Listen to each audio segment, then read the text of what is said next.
Hi all, welcome to JLearn PSC. ഞാൻ Jayaram. JLearn PSCയിൽ English topics പഠിപ്പിക്കുന്നത് ഞാനാണ്. അപ്പോൾ PSCയുടെ ഇംഗ്ലീഷ് ടോപ്പിക്സ് നോക്കിയിട്ടുള്ളവർക്ക് അറിയാം, അത്യാവശ്യം വലിയ ഒരു സിലബസ് ആണ് നമുക്കുള്ളത്. പലർക്കും ബുദ്ധിമുട്ടുള്ള ഒരു ഏരിയ ആയിരിക്കും PSC ഇംഗ്ലീഷ്. അപ്പോൾ അതുകൊണ്ട് തന്നെ JLearn ഒരു സീരീസ് ആരംഭിക്കുകയാണ് PSC ഇംഗ്ലീഷ് ടോപ്പിക്സ് കവർ ചെയ്യാനായിട്ട്. സോ ഈ സീരീസിൻ്റെ ഭാഗമാകാൻ നിങ്ങൾക്ക് താല്പര്യമുണ്ടെങ്കിൽ നിങ്ങൾ ഈ ചാനൽ സബ്സ്ക്രൈബ് ചെയ്യുക. ഒപ്പം തന്നെ നമ്മുടെ ഗ്രൂപ്പ് ഉണ്ട്, ഫ്രീ സ്റ്റഡി ഗ്രൂപ്പ് ഉണ്ട് PSCക്ക് ഉള്ളത്, അതിൽ ജോയിൻ ചെയ്യുക. മറ്റൊരു കാര്യം കൂടി, നമ്മളൊരു ഫ്രീ LDC ബാച്ച് എല്ലാവർക്കും PSC സാധ്യമാക്കാൻ വേണ്ടിയിട്ട് നമ്മളൊരു ഫ്രീ LDC ബാച്ച് ആരംഭിക്കുകയാണ്. അപ്പോൾ അതിൻ്റെ ലിങ്ക് നമ്മൾ ഡിസ്ക്രിപ്ഷനിൽ ഇട്ടിട്ടുണ്ട്, നിങ്ങളത് ക്ലിക്ക് ചെയ്യുക. ഓക്കെ, അപ്പോൾ നമ്മൾ ഈ സീരീസിൽ PSC ഇംഗ്ലീഷ് എന്ന് പറയുന്ന ഈ സീരീസിൽ നമ്മൾ കവർ ചെയ്യുന്നത് PSCയുടെ ഇംഗ്ലീഷ്. ഞാൻ പറഞ്ഞു സിലബസ് അത്യാവശ്യം വാസ്റ്റ് ആണ്. അതിലെ പ്രധാനപ്പെട്ട എല്ലാ ടോപ്പിക്സും നമ്മളിവിടെ കവർ ചെയ്യുന്നുണ്ട്. നമുക്കറിയാം ബേസിക്സ് ആയിട്ട് പാർട്സ് ഓഫ് സ്പീച്ച് തൊട്ട് ടെൻസസ് തൊട്ട് സബ്ജക്റ്റ് വെർബ് എഗ്രിമെൻറ്റ് തൊട്ട് നമ്മളെ കൺഫ്യൂസ് ചെയ്യിക്കുന്ന ഒരുപാട് ഏരിയാസ് ഉണ്ട്. അപ്പോൾ ഓരോ ഏരിയയും നമ്മൾ ഓരോ ദിവസം വീഡിയോസ് ആയിട്ട് നമ്മൾ കവർ ചെയ്യുകയാണ്. സോ സബ്സ്ക്രൈബ് ചെയ്യാത്തവർ എത്രയും വേഗം സബ്സ്ക്രൈബ് ചെയ്യുക, നോട്ടിഫിക്കേഷൻ ഓൺ ആക്കി വെക്കുക. ഡെയിലി ഓരോ വീഡിയോ വെച്ച് നമുക്ക് ചെയ്ത് പഠിച്ച് പോകാം. ഓക്കെ, നമ്മൾ ആദ്യമായിട്ട് പഠിക്കുന്നത് സബ്ജക്റ്റ് വെർബ് എഗ്രിമെൻറ്റ് എന്ന് പറയുന്ന ഒരു കാര്യത്തെ പറ്റിയിട്ടാണ്. Subject verb agreement. അപ്പോൾ അത് പഠിക്കുന്നതിന് മുമ്പ് നമുക്ക് കുറച്ച് കാര്യങ്ങളൊന്ന് ക്ലാരിഫൈ ചെയ്ത് പോകാം. എന്താണ് സബ്ജക്റ്റ്, എന്താണ് വെർബ്? ഈ ഒരു കാര്യം അറിഞ്ഞാലാണ് നമുക്ക് ടെൻസിൻ്റെ കാര്യമായാലും പാർട്സ് ഓഫ് സ്പീച്ചിൻ്റെ കാര്യമായാലും സബ്ജക്റ്റ് വെർബ് എഗ്രിമെൻ്റ് കാര്യത്തിലായാലും ക്വസ്റ്റ്യൻ ഫോർമേഷനിലായാലും എന്തിലായാലും നമുക്കൊരു ക്ലാരിറ്റി വേണമെങ്കിൽ വാട്ട് ഈസ് സബ്ജക്റ്റ്, എന്താണ് സബ്ജക്റ്റ്, എന്താണ് വെർബ്, ഈ ഒരു കാര്യത്തിൽ ഒരു ക്ലാരിറ്റി ഉണ്ടെങ്കിൽ നമ്മുടെ പാതി പണി കഴിഞ്ഞു. അപ്പോൾ ഒരു ബേസിക് ഇൻട്രൊഡക്ഷൻ ആണെന്ന് നമ്മൾ ചെയ്യുന്നത്. സബ്ജക്റ്റ് എന്ന് പറയുന്നത് ഒരു സെൻറ്റൻസിൽ പ്രവൃത്തി ചെയ്യുന്ന ആൾ അല്ലെങ്കിൽ കാര്യമാണ് സബ്ജക്റ്റ്. പ്രവൃത്തി ചെയ്യുന്ന ആൾ അല്ലെങ്കിൽ കാര്യം. വെർബ് എന്ന് പറയുന്നത് ക്രിയ അല്ലെങ്കിൽ പ്രവൃത്തി വാക്കെന്ന് നമുക്ക് എളുപ്പത്തിന് പഠിക്കാം. പ്രവൃത്തി വാക്കില്ലാത്ത ഒരു സെൻറ്റൻസ് ഉണ്ടാവില്ല. പ്രവൃത്തി വാക്കില്ലാത്ത ഒരു സെൻറ്റൻസ് ഉണ്ടാവില്ല. അപ്പോൾ പ്രവൃത്തി വാക്ക് ഉണ്ടെങ്കിൽ തന്നെ നമുക്ക് എന്തുണ്ട്, അത് ചെയ്യുന്ന ഒരാൾ അല്ലെങ്കിൽ ഒരു കാര്യം വേണം. ആ പ്രവൃത്തി ചെയ്യുന്ന ഒരാൾ അല്ലെങ്കിൽ ഒരു കാര്യം വേണം. അതാണ് സബ്ജക്റ്റ്. അപ്പോൾ സബ്ജക്റ്റിന് നമുക്ക് വിഷയം എന്ന് പറയാം. അതായത് ആ സെൻറ്റൻസിൻ്റെ വിഷയം, എന്തിനെ പറ്റിയാണോ സെൻറ്റൻസ് പറയുന്നത്, അതാണ് ആ സെൻറ്റൻസിൻ്റെ സബ്ജക്റ്റ്. അപ്പോൾ അവൻ ഒരു ഡോക്ടറാണ്, അവനാണ് ആ സെൻറ്റൻസിൻ്റെ വിഷയം, അവനാണ് ആ സെൻറ്റൻസിൻ്റെ സബ്ജക്റ്റ്. അവിടെ അപ്പോൾ ക്രിയ എന്താണെന്ന് നിങ്ങൾ ചോദിക്കും. അവൻ ഒരു ഡോക്ടറാണ്, ആയിരിക്കുക എന്നതാണ് ഒരു ക്രിയ. പ്രവൃത്തി എന്ന് പറയുമ്പോൾ നമ്മളൊരു വിശാലാർത്ഥത്തിൽ മനസ്സിലാക്കണം. ആയിരിക്കുക, ആണ്, ഉണ്ട് എന്നതൊക്കെ ഒരു പ്രവൃത്തിയായിട്ട് നമ്മൾ, ഒരു ക്രിയയായിട്ട് നമ്മൾ മനസ്സിലാക്കണം. അപ്പം ആ ക്രിയ ചെയ്യുന്ന ആൾ, അതാണ് വിഷയം അല്ലെങ്കിൽ ആ സെൻറ്റൻസിൻ്റെ കഥാപാത്രം. ഈ ഒരു ഐഡിയയിൽ നമ്മൾ മനസ്സിലാക്കിയാൽ മതി. ക്രിയ എന്ന് പറയുന്നതാണ് വെർബ്. ഓക്കെ, അപ്പോൾ ക്രിയാവാക്കാണ് വെർബ് എന്ന് നമ്മൾ പഠിച്ചു. ക്രിയ ചെയ്യുന്ന ആളാണ് സബ്ജക്റ്റ്. സബ്ജക്റ്റ് അപ്പോൾ എത്ര തരത്തിലുണ്ട്? നമുക്ക് എളുപ്പത്തിന് രണ്ട് രീതിയിൽ സബ്ജക്റ്റ് ഉണ്ടെന്ന് പഠിക്കാം. എണ്ണത്തിൽ ഒറ്റയ്ക്കുള്ളവരും എണ്ണത്തിൽ ഒന്നിലധികം ഉള്ളവരും. മലയാളത്തിൽ ഏകവചനം ബഹുവചനം എന്ന് പറയുന്ന അതേ ഒരു കാര്യമാണ്. അപ്പം എണ്ണത്തിൽ ഒറ്റയ്ക്കുള്ള സബ്ജക്റ്റുകളെ നമുക്ക് നോക്കാം. സബ്ജക്റ്റിൽ എണ്ണത്തിൽ ഒറ്റയ്ക്കുള്ളവർ. അവൻ എത്ര പേരുണ്ട്? ഒന്നേ ഉള്ളൂ. അവൾ ഒന്നേ ഉള്ളൂ. അത് എന്ന് പറഞ്ഞാൽ ഇറ്റ് എന്നാണ് അതിൻ്റെ അർത്ഥം. ഇറ്റ് എന്ന് പറയുമ്പോൾ ഒന്നേ ഉള്ളൂ. ഇറ്റ്, അവൻ, അവൾ, അത്. അവനും അവളും ഡോക്ടർമാരാണെന്ന് പറയുമ്പോൾ അവനും അവളുമാണ് അവിടെ സബ്ജക്റ്റ് ആയിട്ട് വരുന്നത്. അപ്പോൾ എത്ര പേരുണ്ട്? ഒന്നിലധികം ഉണ്ട്. അവൻ ഡോക്ടറാണെന്ന് പറയുമ്പോൾ ഒരാളേ ഉള്ളൂ. അവൾ ഡോക്ടറാണെന്ന് പറയുമ്പോൾ ഒരാളേ ഉള്ളൂ. അവനും അവളെന്ന് പറഞ്ഞാൽ അപ്പുറത്തെ കൂട്ടരായി, ഒന്നിലധികം ഉള്ളവരായി. ഓക്കെ, ഹി ആൻഡ് ഷീ എന്ന് പറഞ്ഞാൽ ഒന്നിലധികം ഉള്ളവരാണ്. പക്ഷെ അവൻ ഒറ്റയ്ക്ക് വരുമ്പോൾ ഒന്നേ ഉള്ളൂ, അവൾ, അത്. പിന്നെ ഒറ്റയ്ക്ക് വരുന്ന നാമങ്ങൾ എന്ത് തരം നാമമാകാം? നാമം എന്ന് പറയുമ്പോൾ എല്ലാ പേരുകളും നാമങ്ങളാണ്. ആളുടെ പേരാകാം, വസ്തുക്കളുടെ പേരാകാം, ആശയങ്ങളുടെ പേരാകാം. ഇപ്പോൾ ജനാധിപത്യം ഒരു നാമമാണ്, ജനാധിപത്യം. അതുപോലെ ഇന്ത്യ ഒരു നാമമാണ്. മരം ഒരു നാമമാണ്. മരം തന്നെ എണ്ണത്തിൽ ഒറ്റയ്ക്കും വരാം, മരങ്ങൾ എന്നും വരാം. അപ്പോൾ ട്രീ എന്ന് നോക്കൂ. ട്രീ, മരം, എണ്ണത്തിൽ ഒന്നേ ഉള്ളൂ. മരങ്ങൾ എന്ന് പറയുമ്പോൾ ഒന്നിലധികം ഉണ്ട്. അതുപോലെ തന്നെ കുട്ടി എന്ന് പറയുമ്പോൾ എണ്ണത്തിൽ ഒറ്റയ്ക്കുള്ളൂ. കുട്ടികൾ എന്ന് പറയുമ്പോൾ ഒന്നിലധികം ഉണ്ട്. നമുക്കത് എഴുതാം. Child, children. നോക്കൂ, ചൈൽഡ് എണ്ണത്തിൽ ഒന്നേ ഉള്ളൂ, കുട്ടി. ചിൽഡ്രൻ കുട്ടികൾ എന്ന് പറയുമ്പോൾ ഒന്നിലധികം ഉണ്ട്. അപ്പോൾ ഇതാണ് പ്രധാനമായിട്ടുള്ള ഒരു വേർതിരിവ്. ഒന്നിലധികമുള്ള മറ്റാൾക്കാരെ കൂടി നമുക്ക് നോക്കാം. ഞങ്ങൾ എന്ന് പറയുമ്പോൾ ഞങ്ങൾ, ഞാൻ ഉൾപ്പെടുന്ന ഒരു കൂട്ടം, ഒന്നിലധികം ഉണ്ട്. അതുപോലെ തന്നെ അവർ, ദേ. ഇനി പറയുന്നത് ചിലപ്പോൾ നിങ്ങൾക്കൊരു ഒരു ബുദ്ധിമുട്ട് തോന്നിയേക്കും. ഐ നമ്മൾ ഒന്നിലധികമായിട്ടാണ് കണക്കാക്കുന്നത്. അതിങ്ങനെ പഠിച്ചാൽ മതി. ഞാൻ എനിക്ക് തന്നെ ഒന്നിലധികം പേരുടെ വില കൊടുക്കുന്നു. ഞാൻ എനിക്ക് തന്നെ ഒന്നിലധികം പേരുടെ വില കൊടുത്തത് കൊണ്ട് ഞാൻ ഒന്നിലധികമായിട്ടാണ് കണക്കാക്കുന്നത്. ഇത് ഒന്നിലധികം ഉള്ളവരുടെ കൂട്ടാണ്. അതുപോലെ തന്നെ നീ എന്നതിനെ ഒന്നിലധികമായിട്ട് നമ്മൾ കണക്കാക്കുന്നു. നീ എന്നതും ഒന്നിലധികമായിട്ടാണ് കണക്കാക്കുന്നത്. കാരണം എന്താ? നീക്ക് നിങ്ങൾ എന്നൊരു അർത്ഥമുണ്ട്. നമുക്ക് 1,00,000 പേരോട് നിങ്ങൾ നിശബ്ദരായിരിക്കണം, നിങ്ങൾ അങ്ങോട്ട് പോകണം എന്ന് പറയാം. അപ്പോൾ നീ എന്നത് നമ്മൾ ഒന്നിലധികമായിട്ടാണ് കണക്കാക്കുന്നത്. അപ്പോൾ ഐ, യു ഇതൊക്കെ ഒന്നിലധികമാണ്. അവൻ, അവൾ, അത് ഒറ്റയ്ക്ക് വരുന്ന നാമങ്ങൾ. ഇത് സ്വയം മനസ്സിലാക്കുക. അവൻ, അവൾ, അത് ഒറ്റയ്ക്ക് വരുന്ന നാമങ്ങൾ. ഇതൊക്കെ എണ്ണത്തിൽ ഒറ്റയ്ക്കാണ്. അവൻ, അവൾ, അത് ഒറ്റയ്ക്ക് വരുന്ന നാമങ്ങൾ ഒരു കൂട്ടം, ബാക്കിയെല്ലാം മറ്റൊരു കൂട്ടം. ഇതാണ് ഇംഗ്ലീഷിലെ പ്രധാനപ്പെട്ട ഒരു വേർതിരിവ്. സബ്ജക്റ്റിന്റെ കാര്യത്തിൽ വരുന്ന പ്രധാനപ്പെട്ട ഒരു വേർതിരിവ് ഇതാണ്. എണ്ണത്തിൽ ഒറ്റയ്ക്ക് വരുന്നവരും എണ്ണത്തിൽ ഒന്നിലധികം വരുന്നവരും. അപ്പോൾ സബ്ജക്റ്റ് ഈ 2 ടൈപ്പാണെന്ന് നമുക്ക് പ്രധാനമായിട്ട് പഠിക്കാം. അപ്പോൾ ഇവരാണ് എന്തെങ്കിലും ക്രിയ ചെയ്യുന്നത്. മറ്റു ഒരുപാട് നാമങ്ങളുണ്ട്. ഇവരായിരിക്കും സബ്ജക്റ്റായിട്ട് എപ്പോഴും വരുന്നത്. ഇവർ സബ്ജക്റ്റായിട്ട് വരുമ്പോൾ ക്രിയയ്ക്ക് ചെറിയ മാറ്റങ്ങൾ ഉണ്ടാവും. അത് പ്രധാനമായിട്ടും നമ്മൾ നോക്കേണ്ടത് എണ്ണത്തിൽ ഒറ്റയ്ക്കുള്ളവരാണോ ഒന്നിലധികം ഉള്ളവരാണോ എന്നുള്ളൊരു കാര്യമാണ് നമ്മളൊരു സെൻറ്റൻസ് വായിക്കുമ്പോൾ നമുക്ക് നോക്കേണ്ടത്. നിങ്ങളുടെ ക്വസ്റ്റ്യൻ വരുന്നത് ഒരു വെർബ് സബ്ജക്റ്റായിട്ട് ചേർന്ന് പോകുന്നുണ്ടോ? ചേർന്ന് പോവുക എന്നതാണ് എഗ്രിമെൻറ്റ്, നമുക്കറിയാം. അപ്പോൾ ചേർന്ന് പോകുന്നുണ്ടോ എന്ന് അറിയാനായിട്ട് സബ്ജക്റ്റ് എണ്ണത്തിൽ ഒന്നിലധികം ഉള്ളതാണോ എണ്ണത്തിൽ ഒന്നുള്ളതാണോ എന്ന് നമുക്കറിയണം. അങ്ങനെയാണെങ്കിൽ ക്രിയയ്ക്ക് ചെറിയ വ്യത്യാസം ഉണ്ടാകും. എന്താണ് വ്യത്യാസം എന്ന് നമുക്ക് നോക്കാം. അപ്പോൾ ക്രിയ എന്ന് പറയുമ്പോൾ നമുക്കറിയാം. അപ്പോൾ സ്റ്റഡി എന്ന് പറഞ്ഞാൽ എന്താ? പഠിക്കുക, പഠിക്കാറുണ്ട് എന്നൊക്കെയുള്ള അർത്ഥമാണ് പഠിക്കുക. അപ്പോൾ എണ്ണത്തിൽ ഒറ്റയ്ക്ക് വരുന്ന ആൾക്കാരാണെങ്കിൽ ക്രിയയുടെ സാധാരണ രൂപം എന്ന് പറയാൻ കാരണം എന്താ? ക്രിയയ്ക്ക് പല രൂപങ്ങളുണ്ട്. നമുക്ക് മലയാളത്തിൽ ഓർത്താൽ മതി. പഠിക്കുക, പഠിച്ചു, പഠിച്ചിട്ടുണ്ട് എന്നൊക്കെയുള്ള രൂപങ്ങളുണ്ടല്ലോ. പഠിക്കുക, പഠിച്ചു, പഠിച്ചിട്ടുണ്ട്. ക്രിയയ്ക്ക് പല രൂപങ്ങളുണ്ട്. സാധാ രൂപം എന്താണ്? പഠിക്കുക, പഠനം, പഠിക്കുക എന്നുള്ളതാണ് സാധാ രൂപം. സാധാ രൂപം അത് ചെയ്യുന്ന സബ്ജക്റ്റ് എണ്ണത്തിൽ ഒറ്റയ്ക്കുള്ളവരാണെങ്കിൽ സ് എന്നുള്ളൊരു ശബ്ദം കൂടി ചേരും. എന്താണ്? സ് എന്നുള്ളൊരു ശബ്ദം കൂടി വരും. അപ്പോൾ നോക്കൂ, സ്റ്റഡീൻ്റെ ഒപ്പം സ് എന്നുള്ളൊരു ശബ്ദം വരുമ്പോൾ സ്റ്റഡീസ്, STUDIES, സ്റ്റഡീസ് എന്നാവും. എണ്ണത്തിൽ ഒറ്റയ്ക്കുള്ളവരാണ് ആ ക്രിയ ചെയ്യുന്നതെങ്കിൽ. അപ്പോൾ ക്രിയയുടെ ഒരു സാധാ രൂപം എണ്ണത്തിൽ ഒറ്റയ്ക്കുള്ളവരാണെങ്കിൽ സ് എന്നുള്ളൊരു ശബ്ദം കൂടി വരും. അപ്പോൾ ലൈക്ക് എന്താവും? ലൈക്സ് ആവും. ലൈക്ക് എന്നുള്ളത് ലൈക്സ് ആവും. എണ്ണത്തിൽ ഒറ്റയ്ക്കുള്ളവരാണ് ആ ക്രിയ ചെയ്യുന്നത് എങ്കിൽ, എണ്ണത്തിൽ ഒറ്റയ്ക്കുള്ളവരാണ് സബ്ജക്റ്റ് എങ്കിൽ. അപ്പോൾ ഹീ ലൈക്ക് അല്ല, he likes. She likes, he studies, she studies. എണ്ണത്തിൽ ഒന്നിലധികം ഉള്ളവരാണെങ്കിലോ സാധാ രൂപം മതി. He and she study maths പഠിക്കുന്നുണ്ട്, പഠിക്കാറുണ്ട് എന്നുള്ള അർത്ഥം വരും. ഹി ആൻഡ് ഷീ സ്റ്റഡി, പിന്നെ എന്താണോ സ്റ്റഡി ചെയ്യുന്നത് അത് എഴുതുക. അതാണ് സെൻറ്റൻസിൻ്റെ ഒരു ബേസിക് ഓർഡർ. അതും കൂടെ നമുക്ക് പഠിച്ചു പോവാം. നമ്മൾ സബ്ജക്റ്റ് വെർബ് പഠിച്ചു. ഈ ഒരു കാര്യം കൂടി ഉണ്ട്, ഒബ്ജക്റ്റ്. Subject verb object.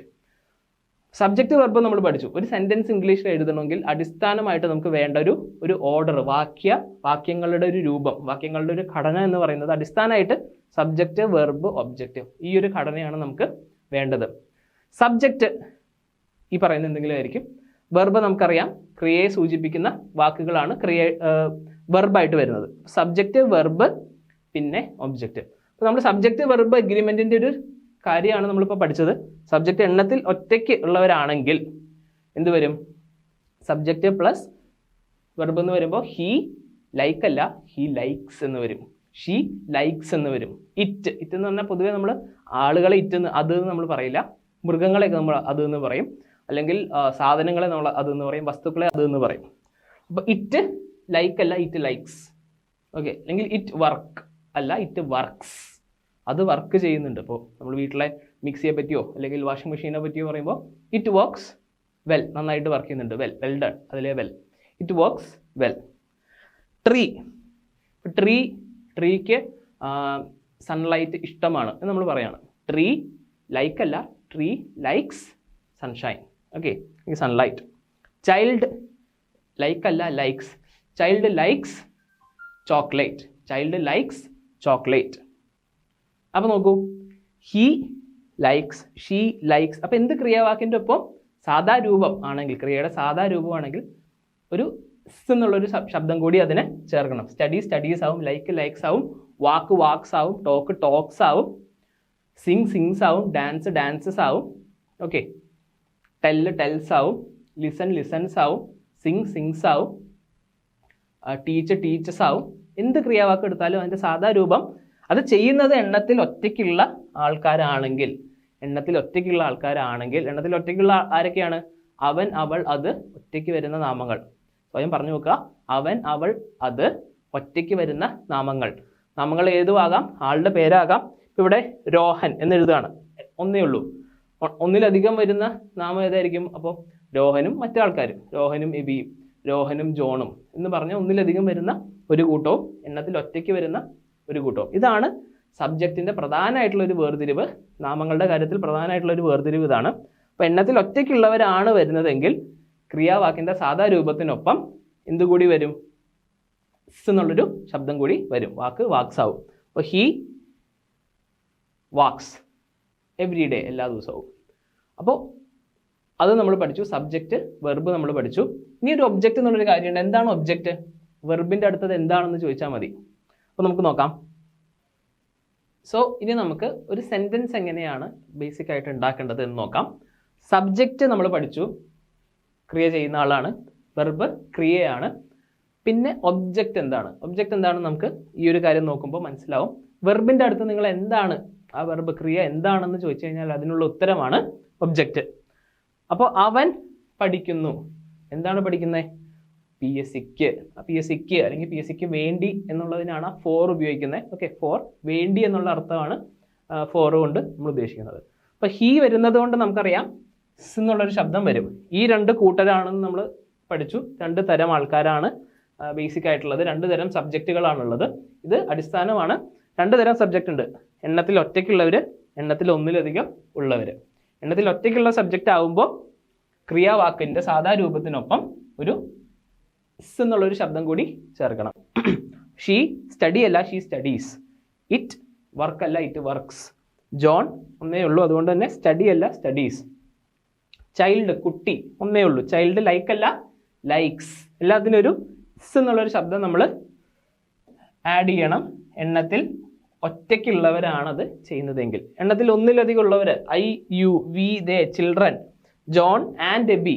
ജോണും എബിയും എന്ന് പറഞ്ഞ് നമ്മളൊരു സെൻറ്റൻസ് പറയുകയാണെങ്കിൽ John and Abby play football എന്ന് മതി. John and Abby plays football എന്ന് വേണ്ട. ചിൽഡ്രൻ ഒന്നിലധികം ഉണ്ട്, കുട്ടികൾ. Children play football. വി അല്ലെങ്കിൽ ദേ, ഇതല്ലെങ്കിൽ എന്നുള്ള അർത്ഥമാണ്. വി പ്ലേ ഫുട്ബോൾ, ദേ പ്ലേ ഫുട്ബോൾ. ഞങ്ങൾ ഫുട്ബോൾ കളിക്കും, അവർ ഫുട്ബോൾ കളിക്കും. അപ്പോൾ ഇവിടെ ഒബ്ജക്റ്റ് എന്താണെന്ന് നിങ്ങൾക്ക് മനസ്സിലാവും. ഈ പ്ലേൻ്റെ അടുത്ത് എന്താണെന്ന് ചോദിച്ചു കഴിഞ്ഞാൽ ഞങ്ങൾ കളിക്കും. എന്ത്? ഫുട്ബോൾ. ക്രിയ എന്തിൻ്റെ മുകളിലാണോ സംഭവിക്കുന്നത് അതാണ് വസ്തു. അല്ലെങ്കിൽ ക്രിയയോട് എന്താണെന്ന് ചോദിച്ചു കഴിഞ്ഞാൽ അതാണ്, അതിനുള്ള ഉത്തരമാണ് വസ്തു. അവൻ സ്റ്റഡീസ്. എന്താണ് സ്റ്റഡി ചെയ്യുന്നത്? PSCക്ക് എന്നുള്ളതാണ് അതിൻ്റെ വസ്തു. അവൾ പഠിക്കുന്നു, ഫോർ SSC. SSCക്ക് വേണ്ടി പഠിക്കുന്നു. വേണ്ടി എന്നുള്ളതാണ് ഫോർ. അപ്പോൾ ക്രിയയുടെ അടുത്ത് നിങ്ങൾ എന്താണെന്ന് ചോദിച്ചാൽ അതിനുള്ള ഉത്തരമാണ് ഒബ്ജക്റ്റ്. അപ്പോൾ ഇതാണ് അടിസ്ഥാനപരമായിട്ടുള്ള ഇംഗ്ലീഷിലെ ഒരു സെൻറ്റൻസിൻ്റെ ഓർഡർ. ആദ്യം സബ്ജക്റ്റ്, ക്രിയ ചെയ്യുന്ന ആൾ അല്ലെങ്കിൽ നാമം. ക്രിയ ചെയ്യുന്ന നാമം എന്ന് ഓർത്താൽ മതി. ഇപ്പോൾ ഡെമോക്രസി ഈസ് ഗുഡ് എന്ന് പറഞ്ഞാൽ അത് ഈ രൂപം തന്നെയാണ്. ഡെമോക്രസി, ജനാധിപത്യം ആണ് നല്ലത്. ജനാധിപത്യം നല്ലതാണ്, ജനാധിപത്യം നല്ലതാണ് എന്നുള്ള സെൻറ്റൻസ് ആണത്. ജനാധിപത്യം നല്ലത് ആണ്. അപ്പോൾ ജനാധിപത്യം എന്നുള്ളതാണ് അവിടെ സബ്ജക്റ്റ് ആയിട്ട് വന്നത്. ക്രിയ ചെയ്യുന്നത് എന്തോ അതാണ് സബ്ജക്റ്റ്. അല്ലെങ്കിൽ ആ സെൻറ്റൻസിൻ്റെ പ്രധാനപ്പെട്ട കഥാപാത്രം, അല്ലെങ്കിൽ ആ സെൻറ്റൻസ് ആരെ പറ്റിയിട്ടാണോ പറയുന്നത് അതാണ് സബ്ജക്റ്റ് ആയിട്ട് വരുന്നത്. He studies four PSC, she studies four SSC. അപ്പോൾ എണ്ണത്തിൽ ഒറ്റയ്ക്ക് വരുന്ന ഈ ആൾക്കാർക്ക് എന്താണ്? സ് എന്നുള്ളൊരു ശബ്ദം കൂടി ക്രിയയ്ക്കൊപ്പം വരണം. ക്രിയയുടെ സാധാ രൂപത്തിനെ പറ്റിയിട്ടാണ് പറയുന്നത്. സാധാ രൂപം എന്ന് പറയുന്നത് പഠിക്കുക, പഠിച്ചു, പഠിച്ചിട്ടുണ്ട് എന്നുള്ളതിലെ പഠിക്കുക എന്നതാണ് സാധാ രൂപം അല്ലേ? പഠിക്കുക എന്നുള്ളതാണ് സാധാ രൂപം. വർക്ക് ചെയ്യും എന്നുള്ളതാണ് സാധാ രൂപം. വർക്ക് ചെയ്യാറുണ്ട്. സ്റ്റഡി പഠിക്കുക. ലൈക്ക് ഇഷ്ടമാണ്. വർക്ക് എന്നുള്ളത് വർക്ക് ചെയ്യും എന്നുള്ള അർത്ഥം. പ്രവർത്തിക്കും എന്നുള്ളതാണ് സാധാ രൂപം. പ്രവർത്തിക്കും, പ്രവർത്തിച്ചു, പ്രവർത്തിക്കാറുണ്ട്. ഇങ്ങനെ 3 രൂപത്തിലെ പ്രവർത്തിക്കും എന്നുള്ളതാണ് ആ വർക്ക് എന്ന് വരുന്നത്. ഓക്കെ. ലൈക്ക് ഇഷ്ടമാണ്. ഇഷ്ടപ്പെട്ടു എന്നുള്ളത് എന്താണ്? ലൈക്ക്ഡ്. അതല്ല നമ്മൾ പറയുന്നത്. സാധാ രൂപം വരുമ്പോൾ ലൈക്സ് എന്ന് വരും. എണ്ണത്തിൽ ഒറ്റയ്ക്കുള്ളവരാണെങ്കിൽ ലൈക്സ് എന്ന് വരും. അപ്പോൾ ഇത് സബ്ജക്റ്റും വെർബും ചേർന്ന് പോകണം. സബ്ജക്റ്റ് ഇതാണെങ്കിൽ വെർബ് ലൈക്സ് ആയിരിക്കണം. ഓക്കെ. സബ്ജക്റ്റ് ചിൽഡ്രൻ ആണെങ്കിൽ ലൈക്ക് മതി. ഒന്നിലധികം ഉള്ളവരാണെങ്കിൽ IU നമ്മൾ ഒന്നിലധികമായിട്ടാണ് കണക്കാക്കുന്നത് എന്ന് നമ്മൾ പറഞ്ഞു ഇംഗ്ലീഷിൽ. IU ആണ് സബ്ജക്റ്റ് എങ്കിൽ ലൈക്ക് മതി. എണ്ണത്തിൽ ഒന്നിലധികം ആയിട്ട് കണക്കാക്കുന്ന ഈ വിഭാഗമാണെങ്കിൽ ലൈക്ക് മതി. എണ്ണത്തിൽ ഒറ്റയ്ക്കുള്ള ആളാണെങ്കിൽ ലൈക്സ് എന്ന് വേണം. ചൈൽഡ് പ്ലേ ഫുട്ബോൾ എന്ന് പറയാൻ പറ്റില്ല. ചൈൽഡ് പ്ലേസ് ഫുട്ബോൾ എന്നേ പറയാൻ പറ്റുള്ളൂ. അപ്പോൾ എണ്ണത്തിൽ ഒറ്റയ്ക്കുള്ള വിഭാഗം പറഞ്ഞു നോക്കാം. അവൻ, അവൾ, അത് ഒറ്റയ്ക്ക് വരുന്ന നാമങ്ങൾ. ജോൺ ആകാം, ട്രീ ആകാം, ചൈൽഡ് ആകാം, ബോയ് ആകാം. അപ്പോൾ ബോയ് ലൈക്സ് ഐസ്ക്രീം അല്ലെങ്കിൽ boy place football. The boy, ഇന്ന ബോയ് എന്നെടുത്ത് പറയുമ്പോൾ the boy place football. Football കളിക്കാറുണ്ട്. സാധാ രൂപമാണ് നമ്മൾ പഠിക്കുന്നത്. ഒരു വാക്യത്തിൻ്റെ സബ്ജക്റ്റ് വെർബ് ഒബ്ജക്റ്റ് ഒരു സാധാ സെൻറ്റൻസ് ആണ്. ചെയ്യാറുണ്ട് എന്നൊക്കെ പറയുന്ന ഒരു സാധാ സെൻറ്റൻസ് ആണ്. ചെയ്യാറുണ്ട് അല്ലെങ്കിൽ ചെയ്യും എന്നൊക്കെ പറയുന്ന സാധാരണ രൂപം. അപ്പോൾ കുട്ടി ഫുട്ബോൾ കളിക്കാറുണ്ട്. Child place football. ആൺകുട്ടി ഫുട്ബോൾ കളിക്കാറുണ്ട്. Boy place football. ആൺകുട്ടികൾ ഫുട്ബോൾ കളിക്കാറുണ്ട്. ആൺകുട്ടികൾ എന്ന് പറയുമ്പോൾ ഒന്നിലധികം വരുന്ന നാമമായി, ഈ വിഭാഗമായി. അപ്പോൾ സാധാ രൂപം തന്നെ അങ്ങനെ തന്നെ എഴുതാം. സ് എന്നുള്ള സൗണ്ട് വേണ്ട. Boys play football. Children play football എന്ന് പറയുന്ന പോലെ തന്നെ ബോയ്സ് പ്ലേ ഫുട്ബോൾ. ബോയ് ആണെങ്കിലോ, ബോയ് ആണെങ്കിൽ ചൈൽഡ് പോലെയാണ്. എണ്ണത്തിൽ ഒന്നേ ഉള്ളൂ. Boy place football. ഇതാണ് ഇംഗ്ലീഷിലെ ഒരു സെൻറ്റൻസിൻ്റെ ബേസിക് രൂപം. നമ്മളിപ്പോൾ ഇന്ന് ഇൻട്രൊഡക്ഷനായിട്ട് കുറച്ചധികം കാര്യം പഠിച്ചു. ക്ലിയർ ആയിട്ടില്ലെങ്കിൽ നിങ്ങൾ ഒന്നുകൂടി ഈ വീഡിയോ കണ്ടാൽ അത് വ്യക്തമാകും. സബ്ജക്റ്റ് വെർബ് ഒബ്ജക്റ്റ് ഇതാണ് ഒരു സെൻറ്റൻസിൻ്റെ പ്രധാനപ്പെട്ട ഒരു രൂപം, അടിസ്ഥാന രൂപം. അതിൽ തന്നെ സബ്ജക്റ്റ് എന്ന് പറയുന്നത് പ്രവൃത്തി ചെയ്യുന്ന നാമമാണ് സബ്ജക്റ്റ്. അത് 2 വിഭാഗമുണ്ട്. എണ്ണത്തിൽ ഒറ്റയ്ക്കുള്ളവരും എണ്ണത്തിൽ ഒന്നിലധികവും ഉള്ളവരും. IU നമ്മൾ ഒന്നിലധികമായിട്ടാണ് കണക്കാക്കുന്നത്. പിന്നെ ക്രിയ, പ്രവൃത്തിയെ സൂചിപ്പിക്കുന്ന വാക്കാണ് ക്രിയ. മനസ്സിലോർത്ത് വെക്കുക. പ്രവൃത്തിയെ സൂചിപ്പിക്കുന്ന ഒരു വാക്കാണ് ക്രിയ. പ്രവൃത്തി എന്ന് പറയുമ്പോൾ എന്തെങ്കിലും ചെയ്തുകൊണ്ടിരിക്കുന്നു. ഞാനിപ്പോൾ സംസാരിച്ചുകൊണ്ടിരിക്കുന്നു, നിങ്ങൾ പഠിച്ചുകൊണ്ടിരിക്കുന്നു, കേട്ടുകൊണ്ടിരിക്കുന്നു, ഞാൻ നിൽക്കുന്നു. ഈ ഒരു അർത്ഥം മാത്രമല്ല, ഇതൊക്കെ പ്രവൃത്തിയാണ്. ഇത് മാത്രമല്ല, എന്തുണ്ട്? ആയിരിക്കുന്നു, കയ്യിലുണ്ട്, ഇതൊക്കെ പ്രവൃത്തിയായിട്ട് നമ്മൾ കണക്കാക്കണം. അപ്പോൾ ഞാനൊരു ടീച്ചറാണ്. അതിലെന്താണ് പ്രവൃത്തിയുള്ളത്? ടീച്ചർ എന്നത് പ്രവൃത്തിയല്ല, എൻ്റെ ഒരു വിശേഷണമാണ്. ഞാനെന്നത് പ്രവൃത്തിയല്ല, ഞാനൊരു നാമമാണ്. ഞാൻ ടീച്ചർ ആണ് എന്നതിൽ ആണുണ്ടല്ലോ, ആയിരിക്കുന്നു. ആയിരിക്കുക എന്നുള്ളത് ഒരു ക്രിയയാണ്, പ്രവൃത്തിയെ സൂചിപ്പിക്കുന്ന വാക്കാണ്. അപ്പം അങ്ങനെ വിശാലാർത്ഥത്തിൽ നമ്മൾ ക്രിയനെ മനസ്സിലാക്കണം. പിന്നെ ആ ക്രിയയോട് നിങ്ങൾ എന്താണ് ആ ക്രിയ നിങ്ങൾ എന്താണ് ചെയ്യുന്നത്? അവൻ പഠിക്കുന്നു. എന്താണ് പഠിക്കുന്നത്? അതാണ് വസ്തു. അപ്പോൾ സബ്ജക്റ്റ് വെർബ് ഒബ്ജക്റ്റ് ഇതാണ് ഓർഡർ. പ്രധാനമായിട്ട് നമ്മൾ ഇത്രയും കാര്യമാണ് പഠിച്ചത്. സോ ജെയിലേൺ PSCയിൽ ഫ്രീ LDC ബാച്ച് നമ്മൾ ആരംഭിക്കുകയാണ്. അതിലൊക്കെ ജോയിൻ ചെയ്യാൻ താല്പര്യം ഉണ്ടെങ്കിൽ നിങ്ങൾ താഴെ കാണുന്ന ലിങ്കിൽ ക്ലിക്ക് ചെയ്യുക. മാത്രമല്ല, നിങ്ങൾക്ക് ഇംഗ്ലീഷിന് മാത്രമായിട്ട് നമുക്കൊരു കോഴ്സ് ഉണ്ട്. Four competitive exams, PSC, SSC മുതലായിട്ടുള്ള എന്ത് എക്സാംസിനും നിങ്ങൾക്ക് വേണ്ട കംപ്ലീറ്റ് ഇംഗ്ലീഷ് നമ്മൾ കവർ ചെയ്യുന്നതാണ്. അപ്പോൾ അതിനെപ്പറ്റിയുള്ള ഡീറ്റെയിൽസിനായാലും നിങ്ങൾ ഈ നമ്പറിൽ അല്ലെങ്കിൽ ഡിസ്ക്രിപ്ഷനിൽ കൊടുത്തിട്ടുള്ള നമ്പറിൽ കോൺടാക്ട് ചെയ്യുക. അപ്പോൾ ഇതൊരു സീരീസാണ്. നമുക്ക് അടുത്ത വീഡിയോയുമായി കാണാം. Thank you.